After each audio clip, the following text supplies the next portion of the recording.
सवाल करे कि आप प्रधानमंत्री होते तो क्या करते। मुझे प्रधानमंत्री बनना नहीं है, चुनाव लड़ना नहीं है, पर एक आम आदमी की हैसियत से कोई मुझसे पूछे कि आप प्रधानमंत्री होते तो क्या करते, मैं प्रधानमंत्री होता तो केवल 3 काम करता, सिर्फ 3 काम।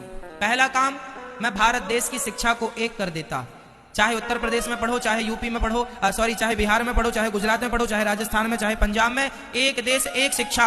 नेता का बेटा भी वहीं पढ़ेगा और मजदूर का बेटा भी वहीं पढ़ेगा। ये शिक्षा, ये प्रधानमंत्री मैं होता तो मैं पहले देश की शिक्षा को एक करता। दूसरा, मैं सारे हॉस्पिटलों को तंदुरुस्त करूंगा पहले तो, कि पूरे देश में कोई बीमारी से ना मरे। हर क्षेत्र में, हर जिला में ऑक्सीजन बनने की सुविधा हो, हमें ऑक्सीजन की सप्लाई बाहर से ना करनी पड़े, हम ऑक्सीजन खुद बनाएंगे। हम देश में खुद जो जरूरत है, आवश्यकता है।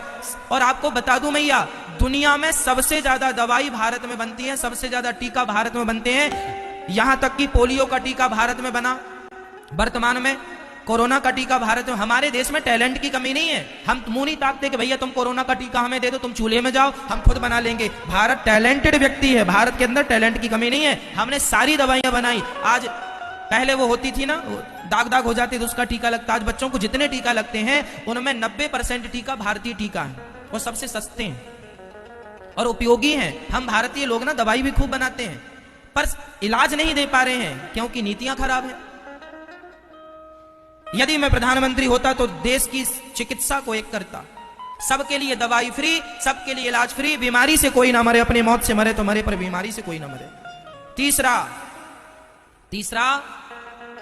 तीसरा, यदि प्रधानमंत्री हम होते, आम पब्लिक से पूछा जाए कोई कि आप होते प्रधानमंत्री तो क्या करते, मेरा तीसरा काम, नदियों को नदियों से जोड़ना।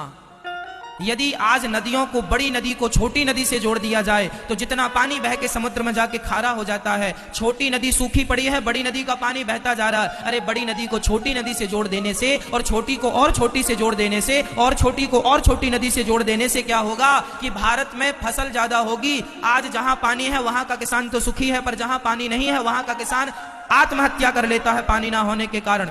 इसलिए यदि नदियों को नदियों से जोड़ दिया जाए तो लाखों किसानों का फायदा होगा, और जो पानी का लेवल नीचे चला गया, पानी का स्तर, वह पानी ऊपर आ जाएगा और पानी की समस्याएं खत्म हो जाएंगी और देश को पानी मिल जाएगा।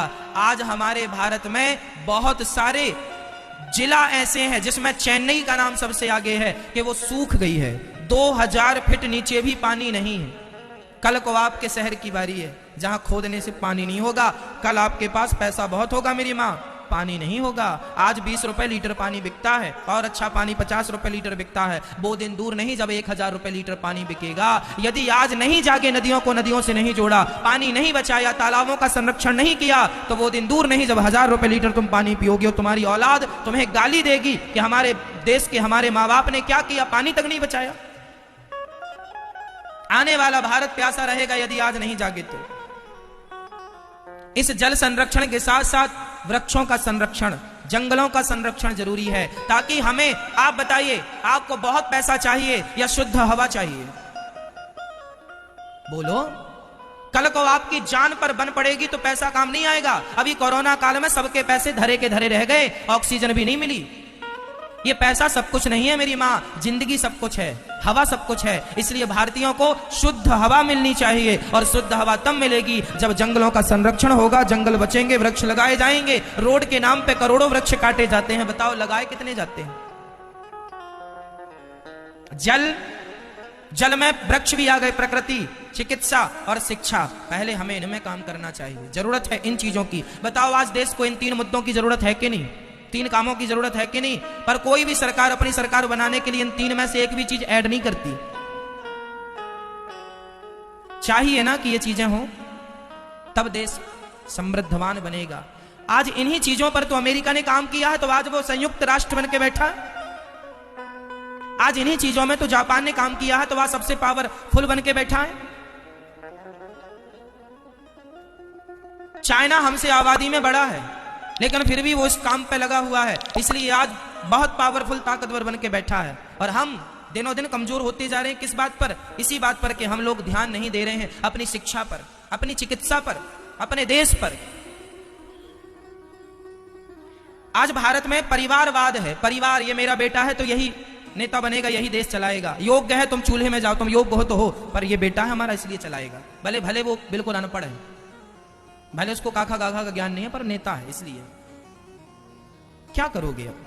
चलो हम तो आपको भागवत सुनाए। ये तो देश की बातें हैं मैया, ये तो मेरी चिंता है कि मेरा देश समृद्धवान बने। मैं चाहता हूं कि आप पढ़े लिखे हो, मैं चाहता हूं आपके घर भी कभी चूल्हा ना बुझे, मैं चाहता हूं कि आपके पास भी एक गाड़ी हो, मैं चाहता हूं कि भारत के मजदूर के पास भी कम से कम एक खुद का घर हो, खुद की गाड़ी हो, खुद के लिए बढ़िया पहनने के कपड़े हो, खुद शिक्षित हो। मैं ये चाहता हूं गरीब से गरीब आदमी शिक्षित हो। मेरा भारत तब समृद्धवान बनेगा जब 135 करोड़ लोग समृद्धवान बनेंगे। गरीबी बहुत देखी है माँ, बहुत गरीब है मेरा देश। आज भी लोगों के पास खाने को रोटियां नहीं है। कुछ लोगों के यहाँ कुत्ते बिस्किट खा रहे हैं, पर कुछ लोगों के यहाँ बच्चों को खाने को रोटियां नहीं है। बहुत दर्द आप लोगों में पता नहीं किस किस ने देखी गरीबी, मैंने बहुत नजदीक से देखी है, मैं बहुत करीब से जानता हूं गरीबी का दर्द क्या होता है। इसलिए मुझे चिंता रहती है कि कब मेरा देश, सबके घर में कब गाड़ी होगी, सबके घर में कब खुद का घर होगा, सबके घर की खुद की छाया, खुद का सब कुछ होगा, सब सुखी हो, समृद्धवान। सर्वे भवन्तु सुखिनः सर्वे सन्तु निरामया, सब सुखी रहें, सब निरोगी रहें।